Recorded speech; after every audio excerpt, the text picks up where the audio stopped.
Okay, so today we're just going to go over the Infernal Roar set and how you can visibly see which champions you should put it on and how they benefit and what they get from it, that sort of thing. So in future you can test for yourself which champions you need to put it on as opposed to relying on looking it up somewhere. Okay, let's jump into the video.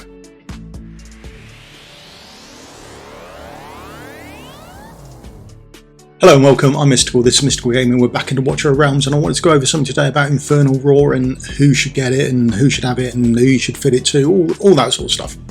Essentially it's down to you who you fit it to, so that's basically it. But there is a quick way you can test to see if a champion is worth having it on, but do remember stats are greater than sets. So hold that caveat to start with, because that's more important than the set you put on someone who's getting the stats. It's no good fitting someone with Infernal Roar if A, they're a healer, because it does damage, so that's not going to help them at all, and if it's rolled well or not. It'd be no good fitting a Infernal Roar set even to a champion or a hero that does well from an Infernal Roar if it hasn't rolled particularly well. If it's got no substats on there that you want, you'd be much better off with mixed pieces that have got crit rate, crit damage, attack speed, you know, all that sort of good stuff. So make sure that what you're fitting is worth fitting to start with and that you've rolled up a good piece. Now, that being said, all things being equal, who should get it? That's subsequently the question. So this is Infernal Roar, and you can see at the bottom of it, it does say 3 pieces, basic attack damage plus 40%. So that's not attack plus 40%, that's basic attack damage. So let's not get that confused. So it's your basic attack damage. If your basic attack does no damage, not going to do anything for you. Now, if you spend a lot of time doing other abilities that are not your basic attack, also this set's not going to do very well for you. So this is a nice, quick and easy way to have a look to see if a champion is going to run very well with it. So what do? We team our heroes up and we have a quick play test with him with Volka. Now the reason for this is Volka's got this passive Scarlet Feast. Now each basic attack launched by the hero restores 6% HP, and each basic attack launched by allies restores 1% HP. Now we can see when people get healed, and the wording is very much the same. It's the basic attack that counts. So if we know that they heal because of Volka's passive, then we can also know that they will gain that 40% attack damage on the Infernal Roar set. That is where we're getting the information from. If they heal with Volka on their skills, then they will also get the plus 40% attack damage. Right, let's go and chuck in a few heroes. Now, that should be me out of the way now. So, if we chuck down Karmit, we can see that Karmit there sits over there and he does some damage to the boss, and that's all fine. Absolutely running as expected.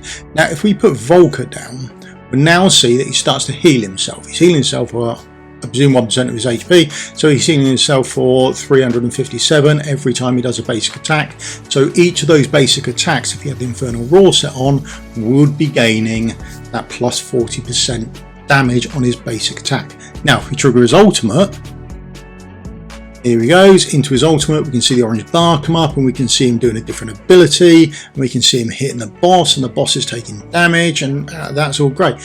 But there's no heal coming up. There's no heal above his head going do do do, yes, I'm being healed. So his ultimate is not affected, or does not affect his basic attack. So all the time he's doing an ultimate, he would not be gaining the plus 40% from the Infernal Roar set.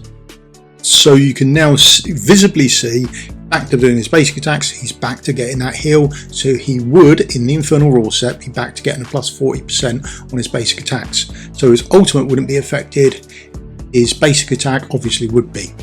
Now, let's restart the fight. We're chucking some different heroes. Let's skip that. Oh, there he is, doing his hit, nothing happening. Now when he hits, he gets healed. Brilliant, that's what we expect. He's doing his basic attack, we expect to see the heal, so he would gain plus 40 out of that. Now if we trigger his ultimate, there we go, there's his ultimate being triggered, and he still gets healed. So he would gain, whilst doing his ultimate and whilst doing his basic attack, he would gain the plus 40% damage. However, you may wish to check he has other damaging abilities as well. So when he's placed down, he does a cone out, he does additional damage. There are other things on his basic attack that he also hits with. So you would need to put him somewhere else to make sure that all of the things that he does actually are affected by this as well. I wouldn't just check it here. This is like a first port of call, I would say. So you must check the basic attack against the ultimate and how long they're going to spend in it, and does it give you the healing, because then you at least know the Infernal Roar set would work with them. So you'd have to check his his passives in other environments as well, as opposed to, we put Silas down. Silas only has one ability, is his basic attack. Everything else feeds doing extra damage to that. So everything he does just feeds on doing extra damage. He will always heal through all abilities, all passives, everything that you put him on. He will always get that plus 40%, no matter what is ticking off. I haven't checked Boreas in other places. Maybe we'll go and check that in a second and see what happens. But Silas always gets it. Karmit absolutely didn't on his ultimate, so I wouldn't put him in it. Silas, you very much could. But again, stats greater than sets.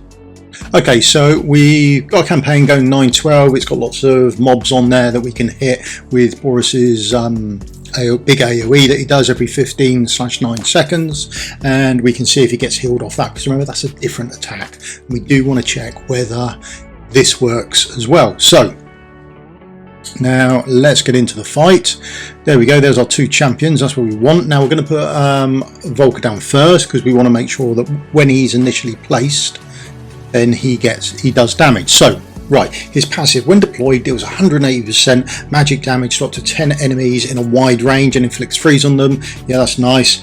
This effect is triggers once every 15 seconds during Eternal Ice Haven. The skill's trigger interval is reduced by an extra 9 seconds, so it comes around a lot quicker. So there's our coin base at the moment. We've got loads. Now I'm going to place him down here and face him this way. When he's deployed, he's going to do this big AoE thing. He's going to hit all those mobs behind him, and theoretically he should get healed if it works with Infernal Roar. Nothing, no healing. So absolutely not covered by Infernal Roar. That attack is not part of his basic attack. There we go again, we can see it again. So none of that is affected by his Infernal Roar set. So that wouldn't help out at all. In fact, I can probably do this somewhat better. Yes, so if I place down there this time, then actually they will kill him before her, theoretically. So there we go, no heals. As expected, he will probably do it again and still receive no heals. There we go, nothing healing. But as they come round and they come in range of his basic attack, we should now start to see him heal up before we get run over and killed. But essentially that's it. So there we go, there's a heal, there's a heal, there's a heal. Right, so it still works, but it's not going to work with his passive. His ultimate would work, his basic attack works, his passive doesn't. So just remember that explosion part wouldn't work with Infernal Roar. So this is just a quick way on how you can check if your hero or your champion that you want to put Infernal Roar on is going to work with it. So do remember though, stats over sets, there's no point in rolling this piece up if you want to put it onto someone who does damage with attack. There are a few champions who do HP damage, so it might be worthwhile on those. But remember, stats over sets. Just hold that or when you're doing it, think, is this actually going to improve my champion? The plus 40 on the right champion is very nice. So on your Silas, for example, that will work wonders, but do have a check of your champion. That's how you check them. I hope this helped you out. If it has, please leave me the old thumbs up, like and subscribe as you leave and go about your game checking up on who should have Infernal Roar, and if you fitted into the right heroes or not. Let me know in the comments below if you've made a mistake or if you've learned something. I'd love to hear from you. It's always nice to chat, and I'll see you all in a video again soon. Cheers for your time. Goodbye. Thank you.